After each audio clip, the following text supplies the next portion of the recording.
All protagonists are 18 or older. I last visited my hometown 25 years ago. To the minute minus 25 years, 5 months 12 days. At 26, I left a wreck. It happened the day after I learned my wife, with whom I had lived for 3 years, was pregnant with our first kid. She and her supervisor own it, not me. Even though she didn't hide her pregnancy, I knew the kid wasn't mine when she told me. We were poor and young. Due to the economy, I worked on a Mississippi River barge temporarily. It was a lot for a young man, but I had to go for 6 or 8 weeks. It turned out to be 9. The breakup was worth it, we think. Because I could have made 4 times as much in 2 months at my previous job. We were young and in love. We're okay.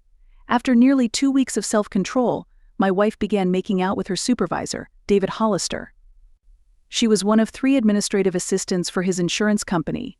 3rd time, he used her. Even though our town was small, he had good contacts, so he grinned even in person. "Debbie, what's your plan? Are you going to destroy me?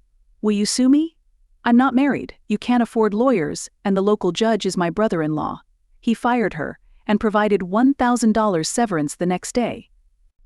I returned to town 2 weeks later to find her working the morning shift at a neighboring diner. I was moved by her anguish as she told me her story. She apologized to herself for 15 minutes. With my new $12,500, I insisted on suing the dweeb. "Tom, we can fix this insignificant matter." I was lonely. I remained silent while she rambled. Since she said it didn't mean anything, she may have made out with him 20 or more times while I was away. I laughed at her, and I think her pause was surprise. I packed up and left after quietly completing 2 loads of laundry for an hour. In the late 1990s, when cell phones were new, she had no way to reach me. I lost touch with her after that. I felt humiliated, enraged, and pained beyond words. I wanted to kill the dunce and the bastard, but as a naive young man, I didn't know how. I have no parents. I stayed in beautiful Hannibal, Missouri, because I had a sister in Chicago and no other obligations. After another barge ride, I drove west in a used Ford F-150. After 20 years, I reached the summit. I earned a finance degree while working as an accountant for a small Denver firm for 3 years. After 2 years of school, I graduated without distractions. I didn't know if Debbie wanted a divorce. I think she divorced. With some letters after my name and some money, I headed west and settled in Bend, Oregon.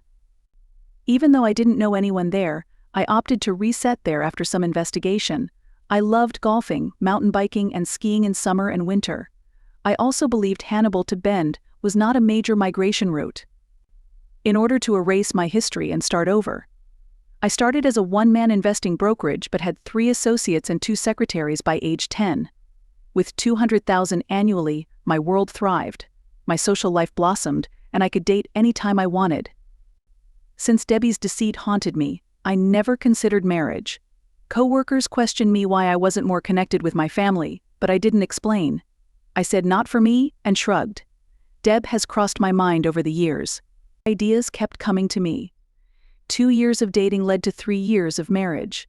I spent most of those 5 years thinking I was engaged to my soulmate. The revelation that she had an affair with her boss and got pregnant by him shocked me. I hoped these traumas wouldn't stiffen me. I strived to see the good in life and be friendly to everyone. Despite doing well and letting go of the past, I'm flying Delta from Portland to St. Louis and then Hannibal. Why? A deceased uncle on my mother's side left me a small legacy. His lawyer found and contacted me. We discussed this over the phone. I could have left him manage things remotely, but I decided to visit the ancient manor one last time. At 51, I began a trip through memories transformed. I flew first class despite being thrifty, because I was expecting a $40,000 inheritance. As I took my seat, I observed a stunning young woman, possibly in her mid-20s, next to me. Tabitha went to Bend to visit friends. Mom gave her the trip for her 25th birthday. Through Nebraska, we became fast friends and spoke like old times. A local high school teacher married Tabitha's mother, who was unmarried at the time of her birth. When Tabitha was about 2 years old, his molestation of 2 girl pupils got him fired and jailed. Tabitha was 12 when her mother remarried a local businessman. She lived in a magnificent house with her family throughout high school. After graduating, she attended Missouri College. 6 years ago, her parents discovered her husband's affair with his secretary, ending their second marriage. Her mother chose to be alone then.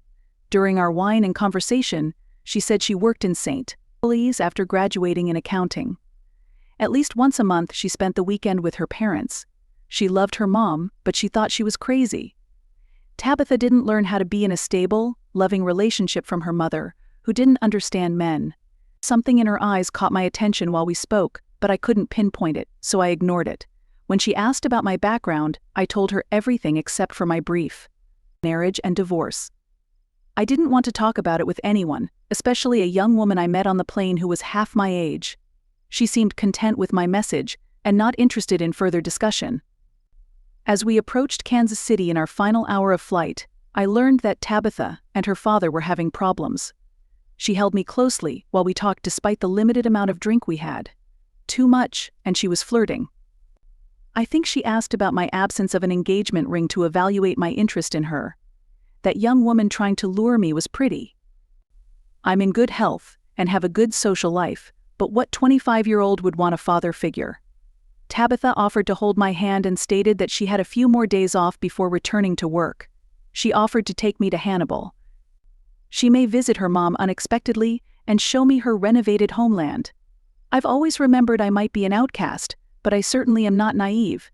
I bought Tabitha a St. Louis Hannibal plane ticket when we arrived.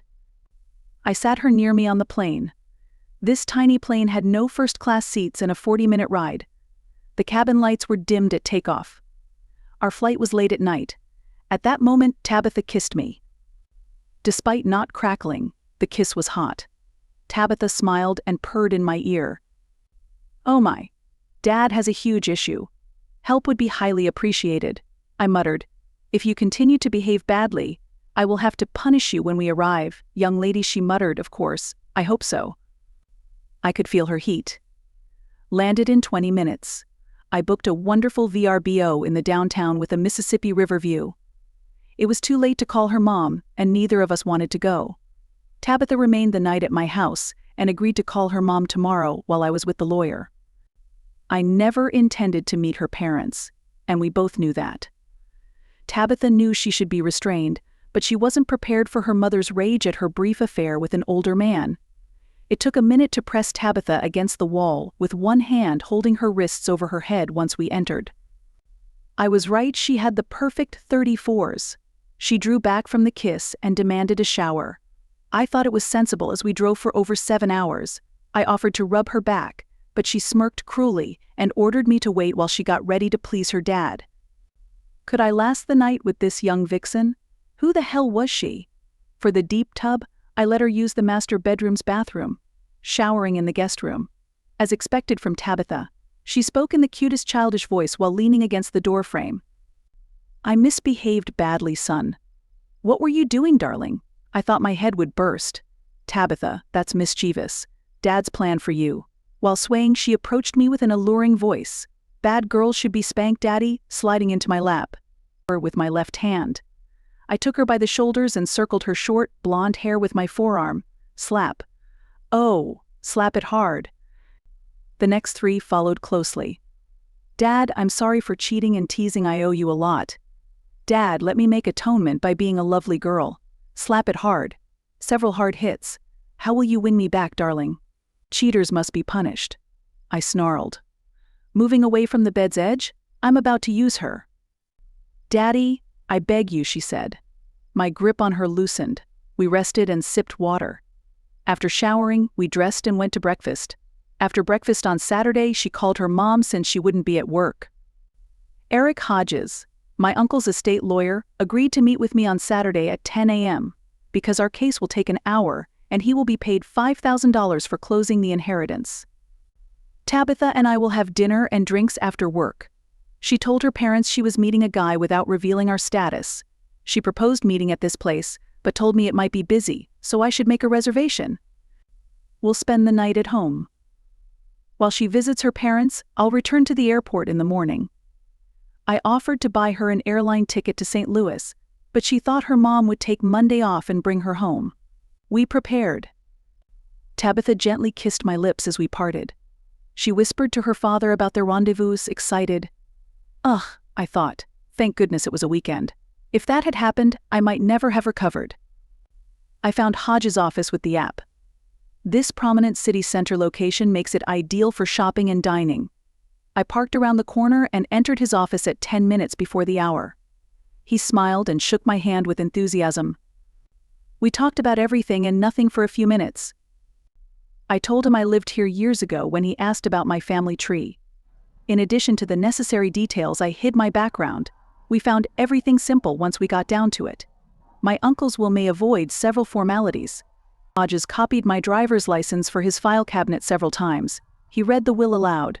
After saying goodbye, he gave me $47,000 in some kind words. I exited for my car. As I turned the corner, I saw Tabitha a block away with her mother. My presence was ignored as they were preoccupied with conversing and joking. I froze. I saw my ex-wife Debbie looking. She looked older and had been 25 years since I last saw her, but I would have known her anywhere. I realized why Tabitha's gaze caught my attention. Her mother's eyes were like that. They crossed half a block to enter a clothing boutique, ignoring me. Holy crap. I exploited my ex-wife's child. I experienced an emotional storm years ago. My hands shook and I sweated cold. Though unaware of my presence, the dweeb in the clothing store betrayed my deepest love and denied me of the happiness that comes from living with a genuine companion. I suddenly laughed quietly despite the intense pain. All my attempts to outwit this imbecile came flooding back. A year after arriving in Bend, I ignored it. I knew I would never even the odds. Cheating fool will suffer, and I won't intervene. I refuse to be destroyed by her treachery.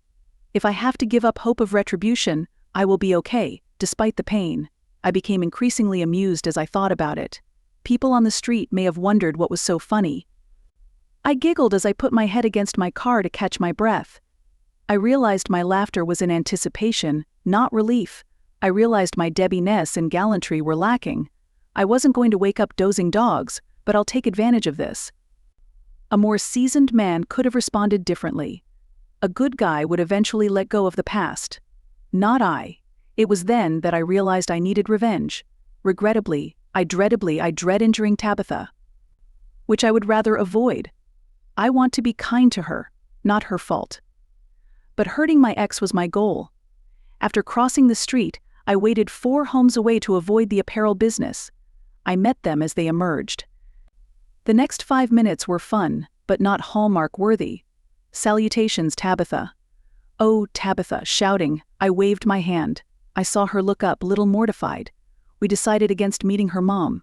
Her countenance showed surprise and anxiety.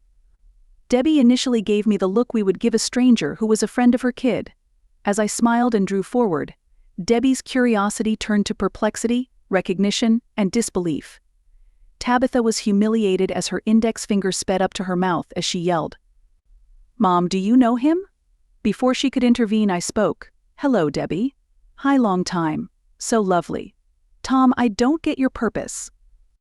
Your link to my kid and why you're here are beyond me." Tom, Mom, aware? You know my mom, right? This is possible somehow. Tell me what happened.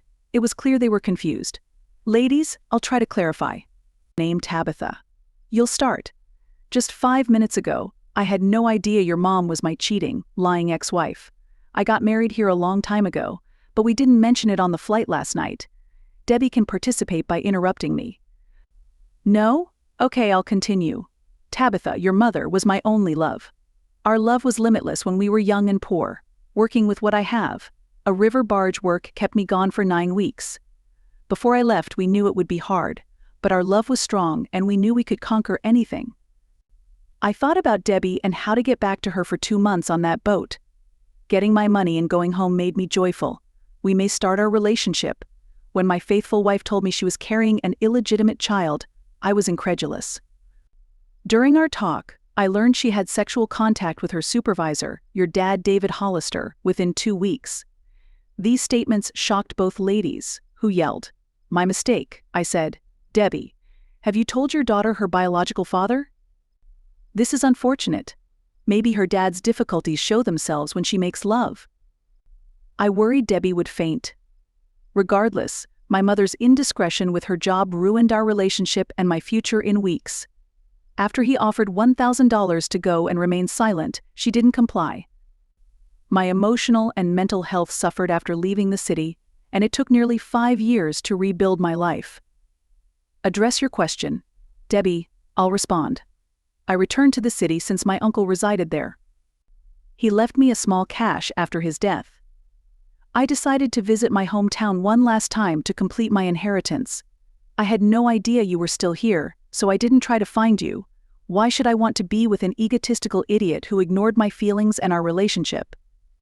Tabitha, a beautiful young woman, presented herself to me on the plane. We chatted and got to know one another over wine.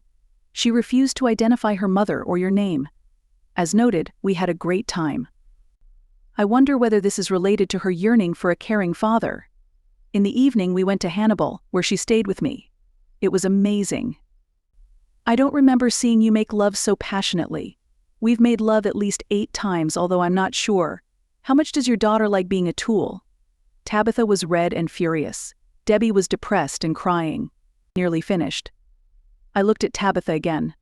Tabitha, I understand your pain and anger, but you have no idea how much misery there is in the world. I perhaps betrayed you. I'm a bad guy, so I could see your mom leave. That dweeb mom is primarily to blame. I swear not to bring it up again and have no ill will against you. I hope you have a great life and will be your Ben friend if you need one. Do as you please. Please forgive me for involving you, a gorgeous young woman. However, I'd love to have dinner with you tonight, no pressure. Tabitha's face softened. Debbie, your pain and tears cure me. I believed I would never be able to articulate how much you hurt me. I never would have considered such an approach. Now that I'm here, I hope you feel your horror. You somewhat understand what you did to me.